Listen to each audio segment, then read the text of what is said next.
Hello guys and welcome back. Today I'm covering the 3 recent leaks regarding Borderlands 3 brought to light by The Know, Supmato, and the recent character leaks from Imgur. Links to all those original sources and videos down below. There's no artist for today's video, so make sure to follow me on Twitter instead at Hayder Hype, and with that, let's get right into it. Okay, so just a little bit of background. Obviously, sources for both the channels are anonymous, so you guys won't know who's giving them this information. I have talked with Supmato about it, and I will even argue that I will vouch for him at this point. He knows what he's talking about, and his sources are legit. If this information turns out to be right and you don't want any spoilers, turn away now. It's the only warning you're going to get. I will put timestamps in the description below if you only want to hear about certain sections. So definitely check that out so you guys can hear what you want, and let's get into it. So we'll start with playable characters. The first thing is that both channels revealed the 4 playable character details. All of the characters will be new. There are no old characters from previous games that are becoming playable in Borderlands 3. At least not in the main 4. We don't know about DLC content or post-launch characters, so those are out of the question. We really don't know too much. I already made a video covering these characters, and this will basically cover a lot of the same information. So the first character is the soldier, whose action skill in the game will be able to summon down a mech or titan that they will be able to control. They elaborate saying that the soldier will have a co-op focused skill tree, which will allow another player to control a turret on the mech that the soldier can call down. Supmato then came in with more information saying she's a female and is the same character model from the tech demo at GDC 2017. That Randy has been throwing hints at the entire time, which is why he covered the face of this new gunner class in that tech demo. This info was then proven right by the most recent leak, where we were shown pictures of 3 of the 4 Vault Hunters. The soldier character is called the Bot Jock. She does have the same design as the character from the tech demo, which is why her leak is fully rendered, most likely because this was the first character Gearbox was able to finish for Borderlands 3. Her actual name is Mosey, and we learned that her mech is called the Iron Bear mech, which has been mentioned in a previous Nerdvana podcast as one of the longest and hardest characters it took Gearbox to make, which makes sense, especially if they're trying to make her more co-op focused and adding in skills that let other Vault Hunters jump in her mech and fight with her. There's a lot of moving parts there. The next character we learned about is the Siren. She will be melee focused, similar to previous melee characters like Brick from Borderlands 1.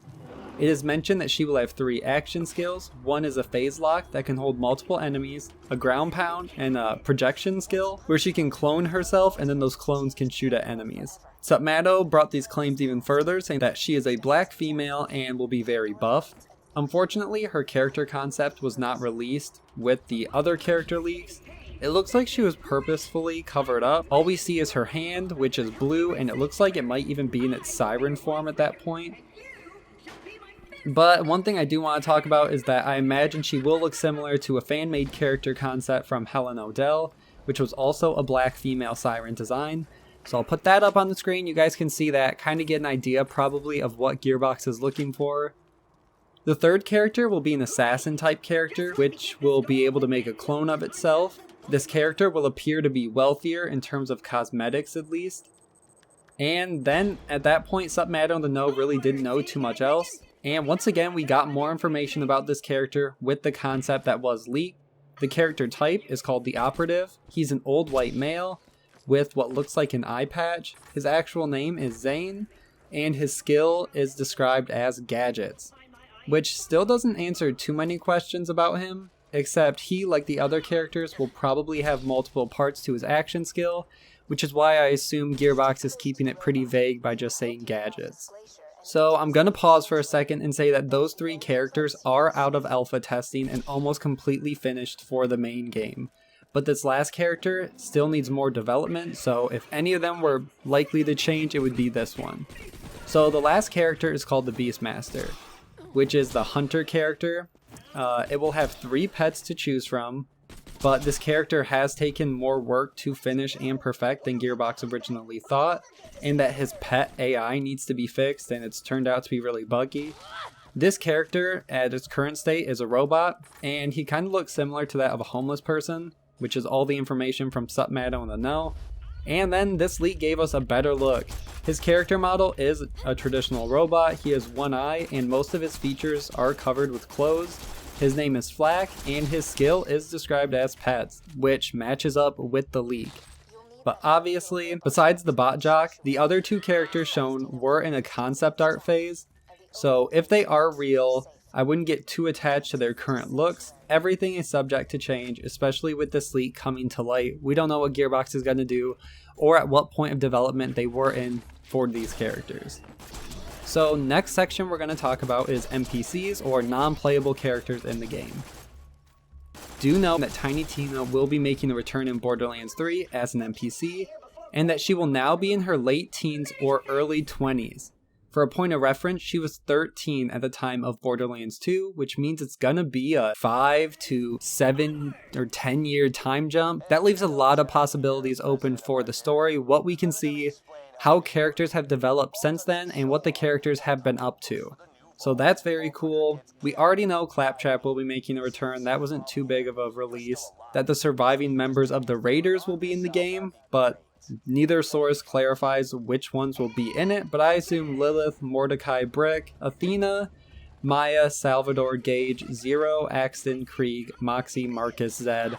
So many more, but you guys get it. Most of these characters that are still alive will be making it back into the next game. Supmato also teases more surprise returns along the way. He doesn't elaborate, but this leaves it open. Maybe we can see Captain Scarlet again. Maybe we can see some of those one-off characters that didn't really get their full time. One last thing about NPCs is that in Borderlands 3, they will now be able to revive you and will also have passive skills that they can use. Not too much more information was given about that, but it sounds cool. The next subject I want to talk about is the reveal date. This is something people have been waiting for a long time. The alleged announcement or reveal date is sometime in the first or second quarter of next year. This combined with everything we know about the reveal to release window that Randy Pitchford has been talking about, means at the earliest the game will be released sometime in the middle of next year, or at the latest, the end of next year. I guess just from looking at their past games, they still might be going for that fall release date, which is a pattern for them, and I don't see them changing it now, so I would suspect early fall probably for this game, September, October. Both sources mention that the game is still in alpha, which means it is not completely finished and will need more time until the final release is ready or even announced. Especially considering they are still working on the Vault Hunters and trying to get them perfect. It's still going to take them some time for this game, but the sources say that the game is considered to be 80 to 85% completed, which is great to hear. They've been working on it for such a long time, and it means that when we actually get to play it, the game will be in a really good spot, hopefully bug-wise and just fix-wise. Next thing we're going to talk about is gameplay. So they mentioned that players will get to travel to multiple vaults throughout the game, which is branching away from the one main vault per story that Borderlands has really stuck to. Borderlands 1 was one main vault. Borderlands 2, the main story, had one. We did see a few other ones in the Torg DLC. Technically that was a vault, but it really didn't feel like it. So it will be nice, hopefully travel to different planets and get more than one vault per game. Players will have a trophy room essentially in this game, which will allow you to show off your loot to other players, which is something that players have been asking for, especially with a game like Borderlands where there are a lot of rare weapons that people just don't see, or once you do finally get that drop, you want to show it off to all your friends and just other people. Next is that there will be a time jump in the game, which is kind of what I mentioned up with Tiny Tina. So we know that Tiny Tina is going to be older in this game, which will give Gearbox a time frame to play around with, and to change characters without it being too sudden or too much of a jolt. Last thing they do mention is that 4 vehicles will be in the game, which is double for the most part what we've seen in the other games.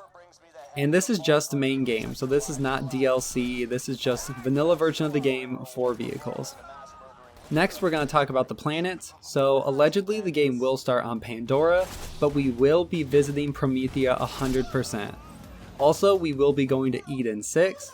Eden 6 is a planet, if you don't know. It's mentioned a few times throughout the Borderlands series, most notably at the end of the Claptrap New Robot Revolution DLC in Borderlands 1, and I think a few times in Borderlands 2.